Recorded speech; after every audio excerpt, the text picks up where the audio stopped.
صلی اللہ علیہ وآلہ وسلم کے دیوانوں، اللہ رب العزت کے حبیب فرماتے ہیں خوبصورتی ملے اور جوانی ملے، میں سمجھتا ہوں کہ میں نے جس جوان کو دیکھا اب تک خوبصورت ہی دیکھا۔ انسان کی شکل کیسی ہو، جوانی میں سب خوبصورت ہوتے ہیں۔ اگر کوئی کالی چمڑی کو خوبصورتی کے خلاف سمجھتا ہے، میں سمجھتا ہوں شاید وہ علم نہیں رکھتا۔ ایک بات عرض کروں، رنگ کی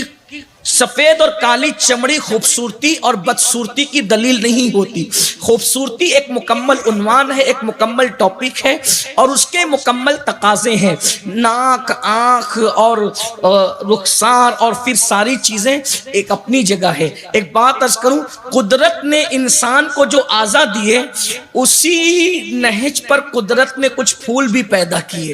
اور آپ دیکھتے جائیں، مثال کے طور پہ نرگس کو دیکھیں، انسان کی آنکھوں کو دیکھیں، سنبل کا پودا دیکھیں، انسان کے بالوں کو دیکھیں، انسان کا رخسار دیکھیں، گلاب کا پھول دیکھیں، انسان کے ہونٹ دیکھیں اور اس کے بعد لال بدخشاں دیکھیں، تو آپ کو پتا چلے گا کہ بہت سملر معاملہ ہے، بہت ملتا جلتا معاملہ ہے۔ بلکہ اگر یوں آپ سے عرض کروں کہ اللہ اکبر کس طرح سے یہ سملر ہے آپ کو بتاؤں، بلکہ کہیں کہیں لال بدخشاں کسی کے ہونٹوں کے سامنے ہینچ معلوم ہوتا ہے، کہیں کہیں سنبل کی نرمی کسی کے بالوں کو کے سامنے جو ہے وہ شرمندہ نظر آتی ہے۔ کسی دن اگر چاند کو زمین پہ بلانے کا اختیار ہو تو ہم بلا کر کے کہیں کہ آؤ ذرا ہمیں بھی دیکھ لو اور ہماری قوم کو بھی دیکھ لو، تو شاید چاند 14ویں رات میں چمکنے کا شعور ہی بھول جائے۔ یہ بات اس میں یقین سے اس لیے کہہ رہا ہوں کہ اللہ اکبر، ایک ایسا انسان کامل جس میں سارا حسن سمٹ آیا تھا، جب وہ باہر آیا ہے تو اس کا سامنا کبھی چاند کر ہی نہیں سکا، اور میرے امام کے قلم سے یوں باہر آیا، آسماں گر تیرے تلووں کا نظارہ کرتا، روز ایک چاند تصدق میں اتارا کرتا، اور چھپ گیا چاند نہ آئی تیرے دیدار کی تاب، سامنے گر کبھی ہوتا بھی تو سجدہ کرتا۔ وقت نہیں ہے ورنہ میں بتاتا، آج تک لوگ حیران ہیں، انکار بھی کر رہے ہیں کہ انگلی کے اشارے سے چاند ٹکڑے کیسے ہوتا ہے۔ میں نے کہا انگلی کے اشارے سے چاند ٹکڑے ضرور ہوتا ہے، لیکن اس کے لیے کوئی خوبصورت انگلی چاہیے، خوبصورت انگلی چاہیے، اس لیے کہ جو کام تلوار نہیں کرتی وہ کام حسن کر جاتا ہے۔ تو کہا وہ کیسے؟ کہا وہ اس طرح سے کہ جب کوئی اندیکھی چیز کو دیکھ لے، تصور کے خلاف، تخیل کے خلاف، فطرت کے خلاف، جب کوئی کسی کو چیز کو دیکھ لے تو اس کا کلیجہ پھٹ جاتا ہے۔ مثال کے طور پر اگر کوئی بندہ اچانک ایکسیڈنٹ کو دیکھے تو اس کا کلیجہ پھٹ جاتا ہے۔ بہت سارے لوگ ہیں جن کے کلیجے پھٹے ہیں، پھٹ جاتے ہیں، کوئی زور سے چلائے اس کا کلیجہ پھٹ جاتا ہے، ایسا ہوتا ہے۔ تو اللہ اکبر، تو چاند کو اللہ کے رسول نے زمین پہ کھڑے ہو کر اشارہ کیا تو کس طرح؟ حضور کا ناخن چاند کی طرف تھا، چاند نے توجہ سے ناخن مصطفیٰ کا حسن دیکھا، اس حسن کا حال یہ تھا کہ اس حسن کی تاب نہ لا کر چاند کا سینہ شک ہو گیا۔ حسن مصطفیٰ جان رحمت کے ناخن کی تاب نہ لا سکا۔ بتائیں تو صحیح، یہ انسان کامل کا حسن ہے۔ اتنا حسن تو قدرت نے کسی کو دیا نہیں، لیکن اس کی خیرات ضرور عطا کی گئی ہے۔ میرے امام ایک مقام پر فرماتے ہیں، دندان و لب و زلف رخ شاہ کے فدائی ہے، در عدن لال یمن مشک ختن پھول۔ بہرحال ابھی حسن کی بات چل رہی تھی، ایک بات میں آپ سے عرض کروں، کالی چمڑی اور سفید چمڑی معیار حسن نہیں۔ ہارون رشید کے دربار میں ایک مرتبہ دو کنیزوں کا مناظرہ کروایا۔ ہارون رشید بھی اپنی طبیعت کا آدمی تھا، وہ اپنی طبیعت سے جو چاہتا کرتا بادشاہ تھا۔ ایک بہت گوری خوبصورت کنیز تھی، ایک بہت کالی اور بالکل کالی کنیز تھی، تو اس دونوں کا مناظرہ ہوا۔ اس نے کہا میں خوبصورت، اس نے کہا میں خوبصورت۔ انہوں نے بڑی دلائل پیش کی اپنے اپنے حسن پر۔ پہلی بات آپ کو جو حسین ہوتا ہے وہ اپنے آپ کو حسین کہتا ہی نہیں ہے۔ بیدم شاہ وارسی نے کہا تھا کہ اپنی ہستی کا گر حسن نمایاں ہو جائے، انسان اپنے انوار پہ شیدا ہو جائے۔ اللہ اکبر، جس وقت حسن انسان کی ہستی کا خود پر نمایاں ہوگا، انسان کو اپنے آپ سے پیار ہوگا۔ دراصل ہم دوسروں کو دیکھنے میں اتنے مصروف ہو گئے کہ خود کو دیکھنے کی فرصت نہیں ہے۔ بہرحال انہوں نے اپنے اپنے حسن کی تعریف کی، بالآخر جو گوری کنیز تھی وہ مغلوب ہو گئی، کالی کنیز غالب آ گئی یہ کہہ کر کہ سنو سنو اور غور سے سنو، تم بہت گوری اور سفید چمڑی ہے، اگر تمہاری تھوڑی سی سفیدی اٹھا کر میرے گال پہ رکھ دیا جائے تو ساری دنیا کہے گی کہ عیب پیدا ہو گیا، یہ کالی کنیز کوڑی ہو گئی، کوڑی ہو گئی، اس میں کوڑ ہو گیا۔ تیرا سفید رنگ میرے گال پر آیا تو لوگ مجھے کوڑ کا تانا دیں گے اور لوگ مجھ سے دور بھاگیں گے، لیکن میری کالک اگر تیرے گال پر رکھ دی جائے تو تیرے عیب میں تیرا عیب نہیں ہوگا، بلکہ لوگ کہیں گے کیا خوبصورت چہرہ ہے، ایک تو گورا رنگ ہے، دوسرا اس پر تل ہے، تو اب بتا تو خوبصورت ہے یا میں؟ تیرا رنگ مجھ میں آئے تو میں عیبی ہو جاؤں، میرا رنگ تجھ میں جائے تو تل کی شکل اختیار کر جائے۔ تب اللہ اکبر پتا چلا کہ کوئی جو ہے وہ گورا اور کالا، بدصورت اور خوبصورت نہیں، سب خوبصورت ہے۔ کیوں؟ اس لیے کہ اللہ اکبر، انسان سے زیادہ اگر کوئی خوبصورت ہوتا تو اللہ اپنے محبوب کو اسی لباس میں بھیجتا۔ پتا چلا خدا کی مخلوق میں انسان سے بڑھ کر کوئی خوبصورت نہیں تھا، اس لیے اللہ نے محبوب کو لباس بشر میں بھیجا۔ بے دم شاہ پھر یاد آتے ہیں، اب آدمی کچھ اور ہماری نظر میں ہے، اب آدمی کچھ اور ہماری نظر میں ہے، جب سے سنا ہے یار لباس بشر میں ہے، جب سے سنا ہے لباس بشر میں یار آیا تو پتا چلا کہ آدمیت کیا چیز ہے، انسانیت کیا چیز ہے۔ اللہ اکبر، تو عرض یہ کر رہا تھا کیا، اللہ اکبر، جس کو اللہ خوبصورت جوانیت، خوبصورتی تو تم سب کے پاس، جوانی اگر مل جائے خوبصورتی، اور کرو کیا، اینڈ پہ بات پہنچ رہی ہے، توجہ کریں، خوبصورتی اور جوانی جب دونوں جمع ہو جائیں اس وقت بندہ حرام سے بچے،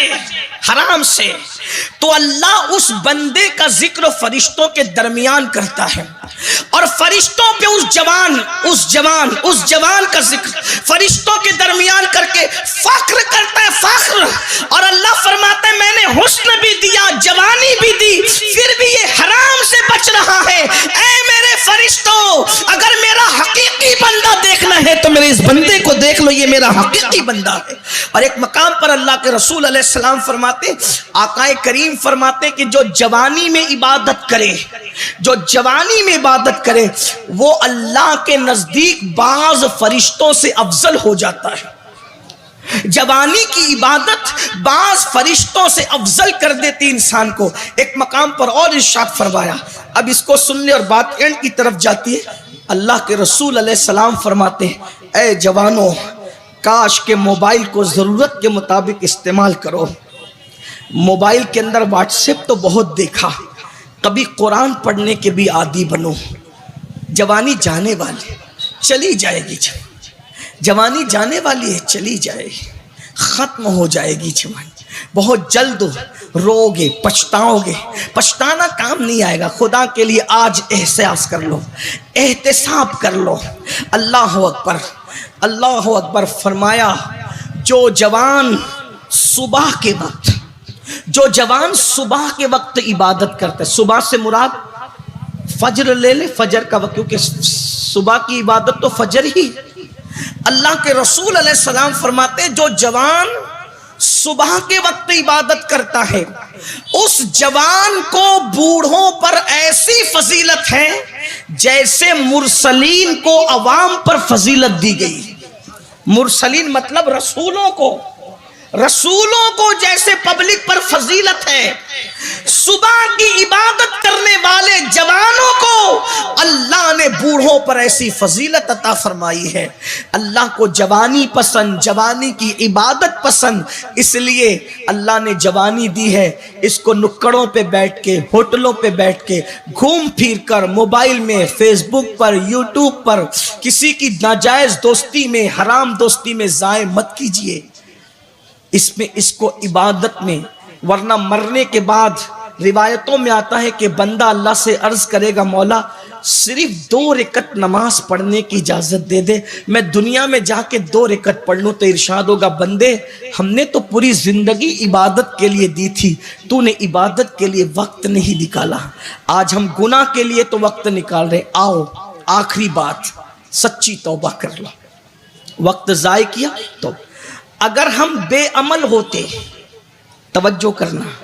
اگر ہم جوانی میں بے عمل ہوتے تو بھی برباد ہوتے، مگر ہم بے عمل نہیں ہیں، غور کرنا، لوگ کہتے ہیں ہم بے عمل ہیں، میں نے کہا جو اگر بے عمل بھی ہے تو تم مجھ سے بہتر ہے، ہم بے عمل نہیں ہیں، ہم بد عمل ہیں، کیونکہ بے عمل اور بد عمل میں فرق ہے، بے عمل اس کو کہتے ہیں جو اچھا عمل نہیں کرتا مگر برا بھی نہیں کرتا، اور بد عمل اس کو کہتے ہیں جو اچھا عمل نہیں کرتا بدی ہی بدی کرتا ہے۔ غور کیجئے، صبح اٹھنے سے لے کر رات سونے تک ہم کتنے اچھے کام کرتے ہیں، ذرا بتائیے، مرنا نہیں، موت نہیں آنی، جوانی نہیں جانی، بڑھاپا نہیں آنا، سوچو توبہ کر لو، آج سنی دعوت اسلامی کے اس اجتماع میں توبہ کر لو، جوانی کا بھرپور لطف لو، انجوائے کرنے سے اسلام منع نہیں کرتا، اسلام جتنی چھوٹ دیتا ہے کوئی مذہب نہیں دیتا، اسلام جتنے انجوائے کی بات کرتا ہے کوئی مذہب نہیں کرتا، اسلام صرف یہ کہتا ہے حرام مت کرو، بس حرام سے بچو اور فرائض پر عمل کرو، اتنی سی بات، اور کیا کہتا ہے، لیکن ہم سے وہ بھی نہیں ہوتا، اگر نہیں کرتے سنو ایک وقت آئے گا، آخری بات، ایک وقت آئے گا جوانی ختم ہو جائے، جوانی نہیں زندگی بھی ختم ہو، موت کے وقت انسان کو، ہر انسان کو احساس ہوتا ہے میری زندگی ضائع ہو، نیک لوگوں کو بھی احساس ہوتا ہے میری زندگی ضائع ہو، نیک اس لیے شرمندہ ہوتا ہے کہ کاش کہ میں نے جتنا کیا اس سے زیادہ کرتا، کیونکہ وہ سارے مناظر عمل جنہوں نے کیا ہے انعام ان کو دیا جانے والا ان کو نظر آتا ہے۔ تو ایک مرتبہ کا واقعہ ہے، امام سیوطی نے اس کو لکھا ہے، جس کو میں اپنے الفاظ کے جامع میں پیش کر کے بات پوری کر رہا ہوں، جو ٹائم آپ نے دیا تھا اس سے 5 منٹ ابھی بچے، میں اس میں بات پوری کر لوں گا، دھیان سے سننا، ہو سکتا ہے شاید پوری گفتگو کا نچوڑ اس میں آ جائے۔ امام سیوطی رحمت اللہ علیہ لکھتے ہیں، اس کو میں بطور مفہوم پیش کر رہا ہوں کہ اللہ تعالیٰ نے ایک شخص کو بہت نوازا، یہاں تک کہ اس کو بادشاہت دی، اور بہت اللہ نے عزت شہرت سب کچھ عطا کی، جیسے آپ کو ہمیں دی، کوئی کمی نہیں کی قدرت، اللہ تعالیٰ نے اس دور میں پیدا کیا، کھانے میں بھی ایک سے ایک ڈشیں ہیں، کپڑے بھی ایک سے ایک ہیں، مکانات بھی ایک سے ایک ہیں، سواریاں بھی فلائٹ جیسی خوبصورت اور ایک سے بڑھ کر ایک ہے، بہت عظیم زندگی کی لذتیں ہم لے رہے ہیں، لیکن کتنا بڑا رونا ہے کہ نعمتوں میں تو ڈوبے ہیں، نعمت دینے والے کو بھول گئے، فراموش کر دیا نعمت دینے والے کو۔ اور یاد رکھنا ایک دن وقت آئے گا جب قدرت انسان کے کرتوت کا اس کو مزہ چکھائے گی، کوئی نہیں بچا سکے گا، دنیا کی کوئی طاقت، نہ ماں نہ باپ نہ بھائی نہ بہن نہ ڈگریاں، کوئی نہیں بچا سکے، اگر یار راضی ہے تو سب کچھ ہے، ورنہ بربادی ہی بربادی۔ امام کہتے ہیں